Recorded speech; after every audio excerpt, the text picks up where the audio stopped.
Olá, bem-vindos a mais uma entrevista da série de entrevistas do Jornal Económico, desta vez com a presença do presidente da AICEP, Luís Castro Henriques, a quem desde já agradeço a disponibilidade e sem mais demoras perguntava-lhe, Soutor, quais são, se é que já há, provavelmente sim, estamos a meio de novembro, quais são as expectativas para o fecho das exportações este ano, das exportações portuguesas. Já tem esses números?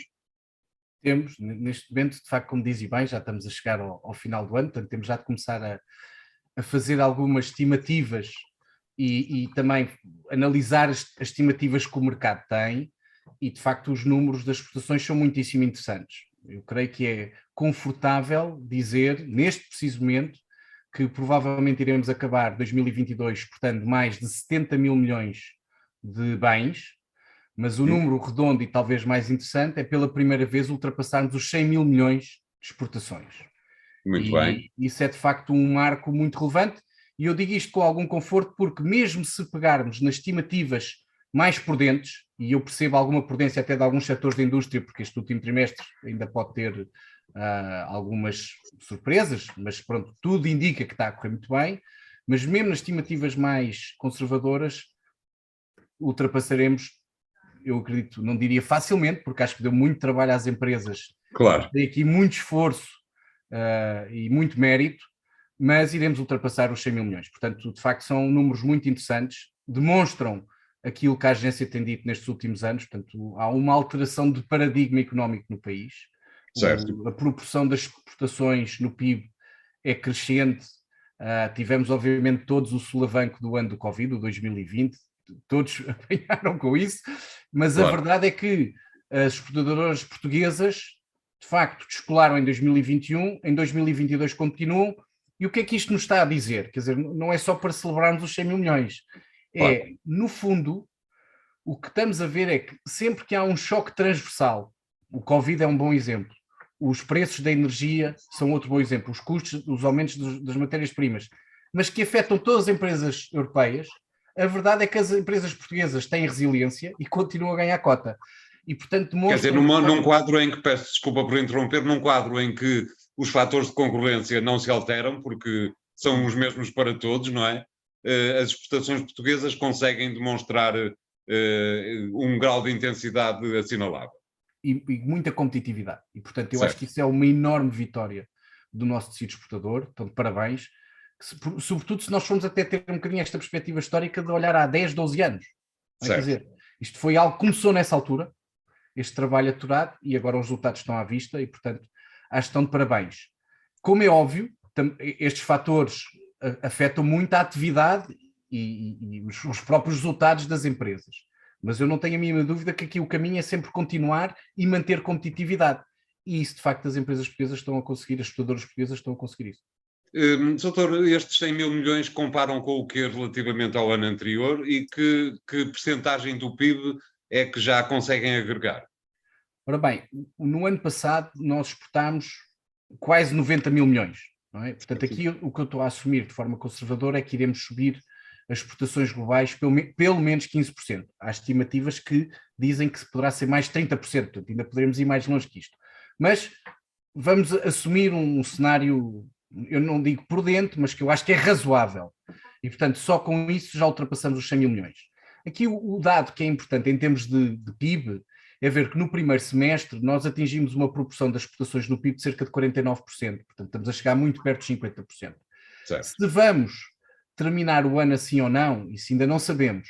Agora, o que é mais importante, e sobretudo quando se olha muito para o comércio internacional e para a evolução, é ver aqui os últimos 4, 5 anos, o que é que está a acontecer. E, portanto, a tendência é manifestamente crescente. Nós vínhamos sistematicamente a ganhar proporção das exportações no PIB, pois obviamente tivemos o solavanco do Covid, que teve a recuperação em 2021, mas mesmo assim, em proporção do PIB não foi suficiente, e o que vemos este ano, sim, é que já estaremos a ultrapassar os 44% que tínhamos em 2019. E portanto, quer dizer, eu ainda ontem estava na FEP, tive a oportunidade de dar uma aula, um conjunto de alunos de mestrado sobre os resultados das exportações, portanto, como presidente da AICEP, e estava-lhes a dizer, quer dizer, aquele paradigma que nós aprendemos todos no primeiro ano da pequena economia aberta, o facto de quão aberta a economia é relevante. E Claro. agora isso de facto começa-se a ver na economia portuguesa. Portanto, estamos a falar de graus de abertura que já chegam mais ou menos aos 100%. Portanto, é particularmente interessante assistir a este paradigma e esta prova de vida competitiva que as nossas exportadoras têm. Em termos de setores, doutor, quais são aqueles que estão mais na linha da frente? Aqui este ano eu tenho aqui que temos quase o problema da escolha, porque temos os setores todos a crescerem, os setores todos a crescerem a 2 dígitos nesta fase, o que é manifestamente interessante, mas há de facto aqui, sobretudo eu vou-me concentrar nos bens, não é? Porque os serviços têm efeitos conjugados de turismo, que obviamente estão a correr muito bem este ano, felizmente, mas também vejamos que há outros serviços, por exemplo, eu destaco o IT e o software, que estão a crescer muito significativamente e que há 3, 4 anos quase nem falávamos deles, não é? E portanto já começam a mexer o ponteiro também na balança, mas na área dos bens, quer dizer, eu destacaria aqui manifestamente o setor automóvel, a metalomecânica, toda a maquinaria, e depois, como é óbvio, também estamos a exportar mais petroquímicos, mais combustíveis, o enquadramento internacional também tem levado para aí, como é óbvio, isso também é positivo, mas de facto aqui uma prestação muito, muito grande da indústria de precisão, da indústria de alto valor acrescentado, da indústria exigente tecnologicamente e, portanto, uma boa afirmação das exportadoras e vejamos, há também um aspecto que nós muitas vezes não destacamos, mas que é importante. Os nossos principais mercados exportadores são mercados extremamente competitivos, não são mercados fáceis. São mercados onde todos os players do mundo trabalham, quer dizer, temos aqui uma relação grande com a Espanha pela proximidade, mas mesmo assim o mercado espanhol é um mercado altamente competitivo, não tínhamos dúvidas, mas depois estamos a falar de França, da Alemanha, do Reino Unido, dos Estados Unidos, e portanto, nós aqui, de facto, estamos a competir em mercados complexos, exigentes, e felizmente podemos dizer nesta fase a ganhar. Claro, mas vê também alguma pujança, digamos, dos chamados setores tradicionais, calçado, têxteis, também estão a comportar-se bem? Então, e aqui até destacaria outra coisa que muitas vezes não é tão visível nestes números, mas também todo o trabalho que estão a fazer na área da sustentabilidade, da apresentação sustentável e colocação dos seus produtos, porque, a meu ver, essa sim é a maior aposta que estão a fazer para o futuro. E, mais uma vez, existe sofisticação, mas é uma aposta que se está a fazer exatamente porque compreendemos que os nossos mercados são competitivos, muito exigentes, os consumidores finais têm cada vez mais exigências a este nível e as exportações portuguesas aí estão a fazer um excelente trabalho. Portanto, sim, eu destaco aqui muito os grandes setores de exportação e que têm crescido mais nos últimos anos, mas vá lá, eu tenho de dizer, mesmo em 9 anos da ICEP nunca consegui quebrar esta palavra que é os setores tradicionais, porque os tradicional não têm nada, são altamente sofisticados e competitivos, mas vá lá, os setores mais comuns, mais históricos do país estão a ter também uma performance muito boa e de facto de destaque, e também o agroalimentar, também não passemos ao lado disto, mesmo o agroalimentar está a ter uma performance e uma diversificação crescente muito interessante. Uma diversificação em que, se formos a ver, que em muitos dos produtos cada vez com maior valor acrescentado. Portanto, também é um caminho. Isto é, aqui estou mais a referir tendências que eu tenho assistido e que a ICEP também tem fomentado e tem fornecido informação e tem partilhado um bocadinho o que são as necessidades dos mercados, e vejo de facto aqui uma adaptação que demonstra mais uma vez resiliência, mas aqui também capacidade de inovação, agilidade e desejo de ir cada vez para mais mercados. Deixe-me também destacar outro aspecto que eu acho que é relevante em termos de diversificação de mercados. Nós estamos a assistir neste momento, continuamos com uma proporção muito elevada, de quase 50% de empresas que exportam só para um país. Isso não é positivo, é algo que temos que continuar a trabalhar. Mas se formos a ver no oposto da curva, acho que exportam para mais de 5 mercados, estamos a ver que sistematicamente estão a crescer em mais mercados. E isto é uma coisa que até começa no Covid. É muito interessante olhar para isto, ver que as empresas que exportavam para mais de 5, mas sobretudo para mais de 7, mais de 10 mercados, conseguem em pleno Covid diversificar. E depois o que temos visto com estes resultados é que manifestamente estão a ganhar cota. Como é óbvio, também há outros setores, a pasta de papel, o papel, que estão a ter uma boa performance, já referi os petroquímicos. E aqui queria dar também uma nota que eu acho que é interessante, porque na ICEP apresentamos muitas vezes os resultados de investimento anual, não é? Os novos clientes, os novos contratos. E nós, sistematicamente, apresentámos em 2018, em 2019 e depois em 2021, recordes absolutos de contratualização de investimento. E se formos a ver, uma boa fatia destas exportações já tem muito deste investimento inovador e produtivo que foi feito desde 2017, 2018. E isso é fundamental também para esta competitividade. E isso já se sente nos números. Portanto, deixa-me particularmente contente e algo que dá muita satisfação à agência.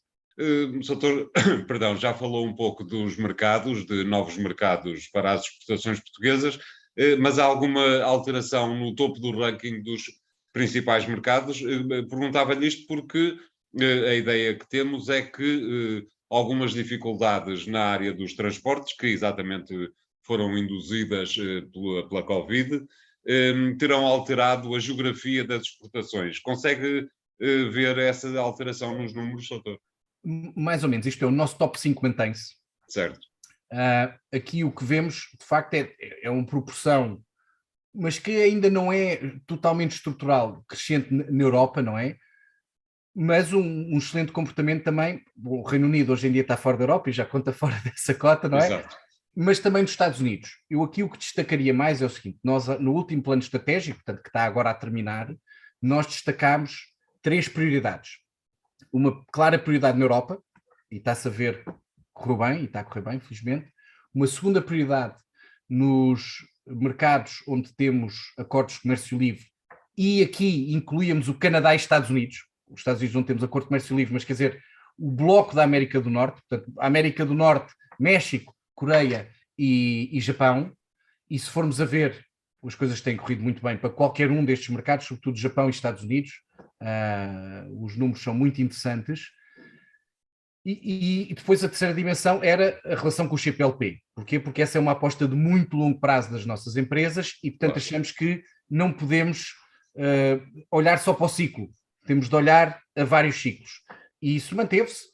Agora até há mercados que estão em recuperação, que há 2, 3 anos estavam a passar um período pior e felizmente estão a ter um ciclo mais positivo. Estamos a falar de Angola. O que eu destacaria era este segundo pilar de diversificação para além da Europa em mercados onde o acesso é mais fácil. E felizmente tem-se verificado, tem corrido bem. Uhum. E em termos de captação de investimento diretos estrangeiros, doutor, como é que são os números? Olha, são muito bons e portanto, eu quase estou preocupado, porque não tenho quase notícia nenhuma negativa para dar. Há sempre preocupações a ter, isto é um jogo muito competitivo e, portanto, não é fácil, mas são muito bons. Isto é, primeiro, este ano não iremos anunciar dados contratualizados, como sabe, estamos a mudar de quadro do PT 2020 para o PT 2030 e, portanto, certo, é um ano onde não vamos fazer contratualização relevante. Para o ano iniciaremos isso. Mas, em termos de novos clientes, que é um dado que se mantém e que pode ser analisado todos os anos, nós anunciámos em outubro, na nossa conferência anual, que já tínhamos batido o recorde, o último recorde que era 2021, portanto já tínhamos 42 novos clientes a vir para Portugal. Há uma proporção muito grande desses clientes no setor dos serviços, portanto estamos a ter um crescimento extraordinário, sobretudo em centros de desenvolvimento de software, portanto são centros de alto valor acrescentado e que depois também se refletem nas exportações de serviços, que era aquilo que eu estava a referir há pouco. Exato, claro. Não nos esqueçamos que nós, nesta área do IT, do software, exportávamos menos de 2 mil milhões em 2020, não é? Ou 2019. E nós, hoje em dia, já vamos, em 2021, já íamos em 3.400 milhões. Portanto, de facto, isto está a mexer muito depressa. E é fruto destas angariações que temos feito. Portanto, número recorde de novos clientes para o país e cuidado, isso será o resultado em outubro. Vamos ver ainda o que será até o final do ano. Espero que ainda tenhamos melhores notícias. A coisa, nós temos que continuar a trabalhar. Não foi por ter em outubro já batido o recorde que paramos. Portanto, até ao dia 31 vamos continuar a trabalhar nessa frente e eu estou convencido que vai ser de facto um ano muito bom. Portanto, não só o recorde, mas extraordinariamente bom. E mais uma vez, um ano que demonstra a mudança de paradigma, porque eu conto isto, já é mais pessoal, não é? Mas eu quando cheguei aqui em 2014, foi depois da saída da Troika, pouco tempo depois, não é? E vender Portugal nessa altura, ou promover Portugal, ou promover o investimento em Portugal, era um bocado complicado, não havia muita gente a querer falar connosco. Aliás, eu conto sempre esta história, a primeira reunião que eu tive numa grande praça financeira, a pessoa que estava à minha frente tinha o Financial Times aberto e a segunda grande notícia era Portugal runs into trouble again. E, portanto, era um bocadinho difícil colocar o país nessa fase. Mas a verdade foi que se mudou o pitch, a abordagem, em demonstrar que, de facto, o nosso principal fator competitivo era o talento e diferenciador, e com isso mudou-se muito a metodologia de angariação e com resultados que hoje estão à vista, sobretudo com este recorde agora de 2022, que é muito interessante. Portanto, mais diversificação, crescimento muito grande em serviços, mas a indústria também, os novos clientes da indústria, continuarem a aparecer com força. Muito bem, vamos fazer aqui um pequeno intervalo, voltamos já de seguida com novas perguntas ao Dr. Luís Castro Henriques. Até já.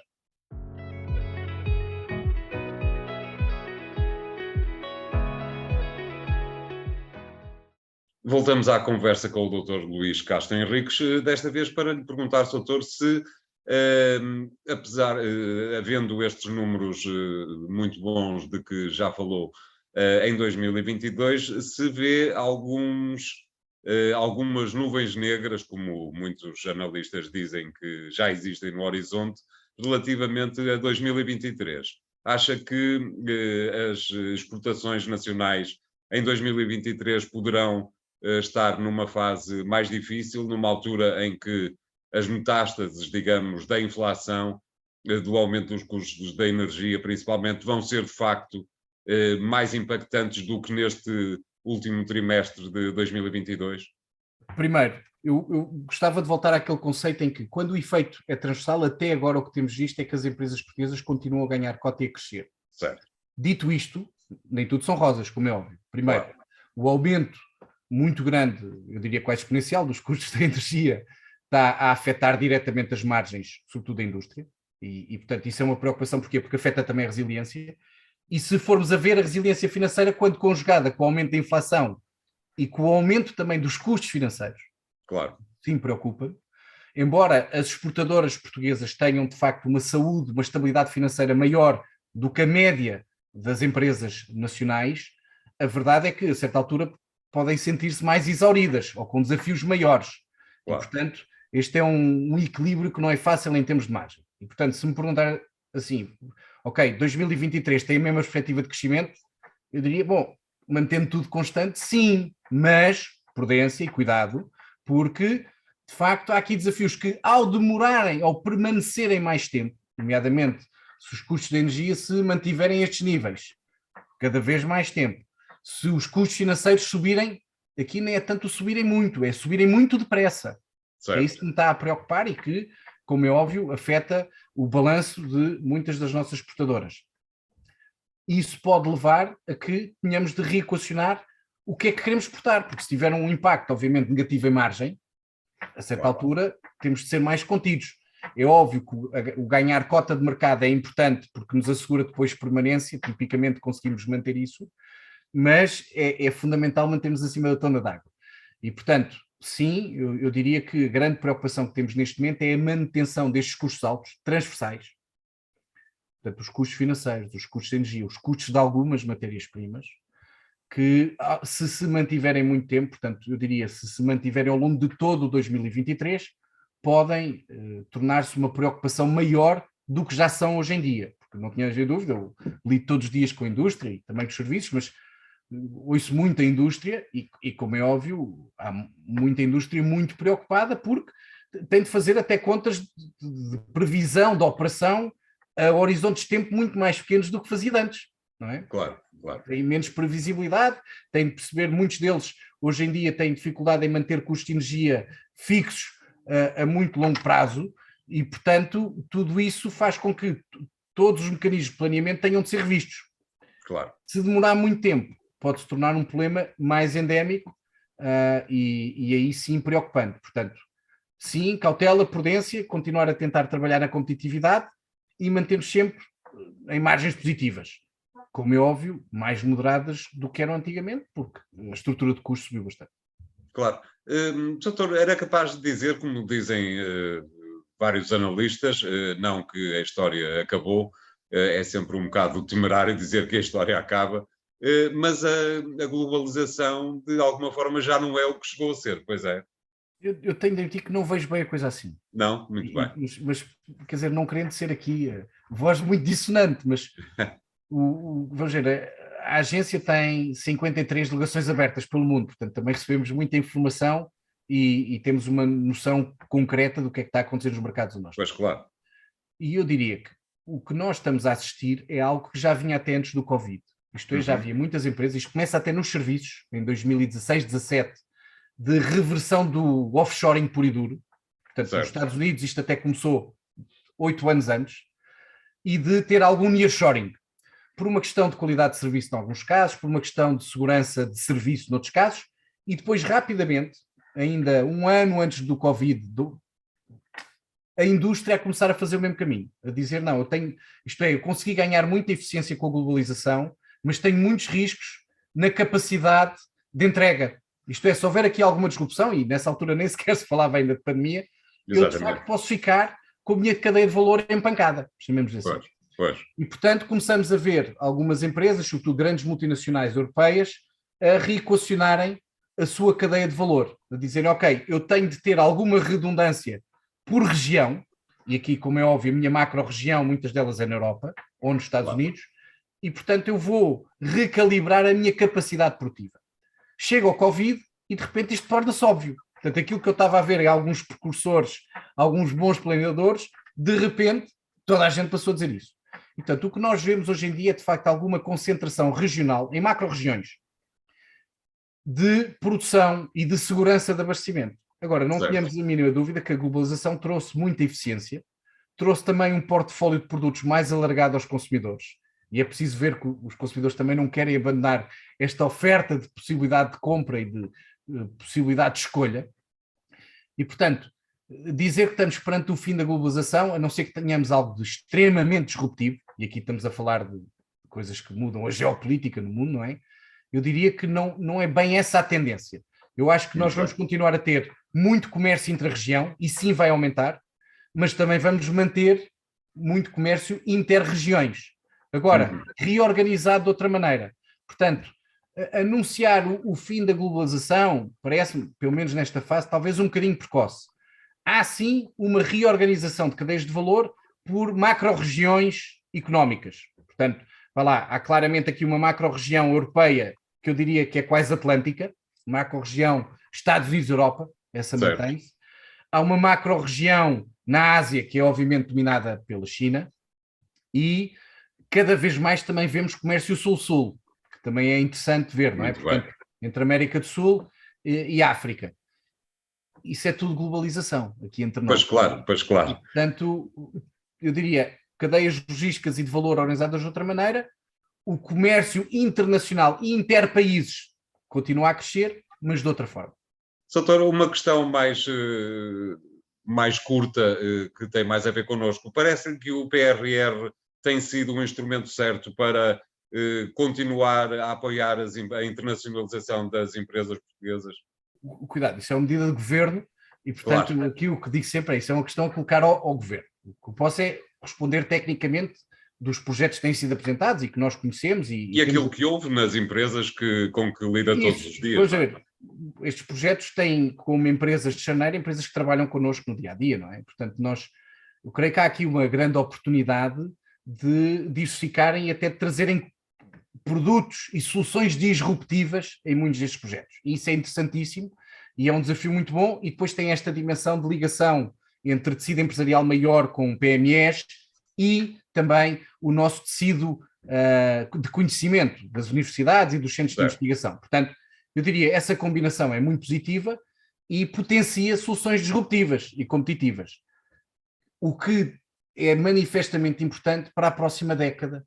E eu acho que essa é talvez a principal vantagem, é que estas agendas, sejam as mobilizadoras, sejam as verdes, consigam trazer soluções que estão em linha com as necessidades das nossas cadeias de valor internas e que sejam disruptivas para manter a competitividade. Do que eu conheço das propostas e do que tem sido apresentado, vejo de facto aqui um esforço muito grande de coordenação e de desafio. E, portanto, para mim, o muito importante é que se consiga concretizar o máximo disso. Pois claro. De qualquer maneira, faço-lhe também esta outra pergunta, doutor. De que precisam as empresas portuguesas para serem mais competitivas no exterior? Bom, eu acho que dois temas. Isto é daquelas respostas que, vamos ver, é fácil acertar nas grandes, é difícil acertar nas coisas mais pequenas. Mas há dois temas claros. Portanto, o primeiro é continuar a rota de diversificação e perceber que o primeiro aspecto, nós dizemos sempre isto, é comecem na Europa, porque é o nosso mercado interno, é fácil, é mais fácil, diversifiquem rapidamente na Europa, continuam no mercado interno, mas quando essa aposta está claro que está ganha, comecem a pensar numa diversificação da Europa. Muito bem. Porquê? Para não terem uma exposição a ciclos. E isso é manifestamente um desafio que tem sido debelado gradualmente, sobretudo nas grandes exportadoras. Se formos a ver, aqui há uma polarização e de facto uma concentração cada vez maior das grandes exportadoras na diversificação. Esse está ganho. Mas temos de trazer isto a mais empresas, esta diversificação. Portanto, primeiro grande desafio. Segundo aspecto, e que acaba por estar ligado, porque depois isto acaba por estar sempre tudo interligado, é perceber que a internacionalização a certa altura implica ganhar escala. Pois bem, eu tenho de ir preparado para a internacionalização numa ótica de planeamento também para ter outra escala. Aliás, a ambição é essa, não é? Porque senão para que é que eu vou para fora? É porque eu quero chegar a outros mercados, a mais pessoas, etc. E portanto, eu creio que há aqui um desafio grande de trazermos uma fatia grande das nossas PMEs e que eu diria mais as MEs, não é? A serem cada vez maiores. E isso trará resiliência, potenciará a diversificação e depois, tipicamente, como temos visto, também potencia inovação, potencia estabilidade e depois é engraçado, cria também outro ciclo virtuoso, que é apoia cada vez mais PMEs a entrarem neste jogo, porque quanto maior for a nossa rede nos mercados, maior será o resultado. Aliás, nós esta semana iremos apresentar um protocolo com o BRP, onde falaremos também disso, desta boa cooperação entre grandes empresas e PMEs para poderem todos ir mais longe. Muito bem, doutor, não posso resistir a pedir-lhe um rápido comentário sobre uma notícia que o doutor deu há uns tempos atrás. Devo dizer-lhe que me parece que os empresários não ficaram muito contentes com ela, mas logo se verá. Isso é simpatia, obrigadíssimo. São 9 anos à frente da AICEP. O doutor já anunciou que sairá para permitir a abertura de um novo ciclo, que compreendo que seja sempre importante. Como é que resume esses, na medida do possível, em 2, 3 minutos, não é fácil, esses 9 anos à frente da agência? Bom, numa perspectiva pessoal, de forma muito satisfatória. De facto, gostei muito do desafio.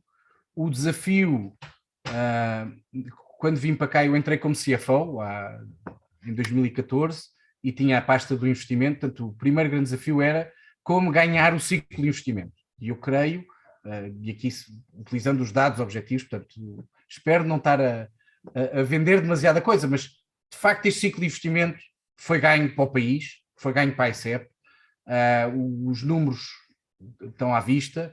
Estamos a falar de aumentos de quase 100% na contratualização industrial, de 300% no IDT, de mais de 300% na área dos serviços e, portanto, esse era o grande desafio e eu acho que conseguimos, de facto, a agência conseguiu focar-se e mobilizar esforços para trazer estes resultados ao país e que depois, pronto, estas coisas fantásticas que é mesmo em 2022, mesmo ainda em ano de transição entre quadros, continuamos a bater recordes de novos clientes para o país.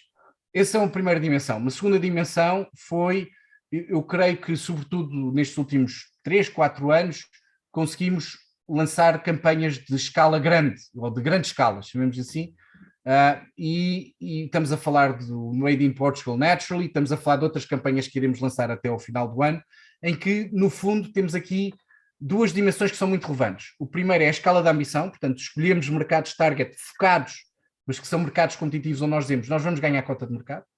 E segundo, cruzamos, fazemos cross-selling entre diferentes fileiras. Porquê? Por uma questão de escala, mas também por uma questão de oferta completa ao comprador que está do outro lado. E, portanto, lançámos essas campanhas, lançámos o país parceiro na Hannover Messe, que foi a maior ação de promoção à vontade dos últimos 20 anos, em que fizemos, de facto, um investimento de notoriedade na Alemanha que já deu resultados, já há clientes novos até fruto dessa interação. mas acima de tudo eu estou absolutamente convencido que em 2022 já veremos um bocadinho disto, mas sobretudo em 2023, das exportações para a Alemanha. Esperemos, obviamente, que o enquadramento na Alemanha não seja, ou melhor, seja só o recessivo que se está a prever que seja, que não seja mesmo que isso. Mas, quer queiramos, quer não, surpreendemos na Alemanha, o que é uma coisa que se calhar há 12 anos nunca imaginaríamos. Conseguir chegar à Alemanha, que é o mercado industrial mais competitivo do mundo, e demonstrar que conseguimos jogar na Liga dos Campeões. E depois também foi a primeira experiência da agência a fazer uma Expo, que é também uma operação de notoriedade de larguíssima escala, que mesmo com 4 meses de Covid teve mais de 800 mil visitantes. Portanto, 800 mil pessoas que têm larguíssima maioria delas, um primeiro contacto com o país, um primeiro contacto com a notoriedade do país. E, portanto, este era um segundo pilar. E depois, há também uma dimensão da nossa operação, seja em termos de produtos de informação, seja em termos de disponibilização também de serviços na rede externa, que ao longo dos últimos 9 anos fomos fazendo e que eu creio que tem muito impacto para a vida das empresas, e digo isto com o feedback que vou recebendo dos nossos clientes. Claro. E, portanto, são 3 dimensões a que eu gostaria de dar destaque de forma muito sintética. Depois há uma série de outros temas até internos, forma como nos organizamos, a mudança de qualificações de pessoas internas, o rejuvenescimento interno, mas pronto, de um ponto de vista externo, de resultados para as empresas, eu diria que estas são dimensões que eu recordarei de forma muito positiva e que agradeço a oportunidade. Muito bem. Doutor, muito obrigado pela disponibilidade. A próxima entrevista que o Jornal da Coluna Económica lhe fizer não será com certeza como presidente da AICEP. Não vou cometer a delicadeza de lhe perguntar aonde é que será essa próxima entrevista, mas agradeço-me de qualquer forma a disponibilidade para a entrevista de hoje. Muito obrigado. E eu agradeço também muito a oportunidade e a disponibilidade. Muito obrigado. Obrigado. Continuem a seguir as entrevistas do Jornal Económico nas redes sociais e nos sites do jornal. E até à próxima oportunidade. Obrigado.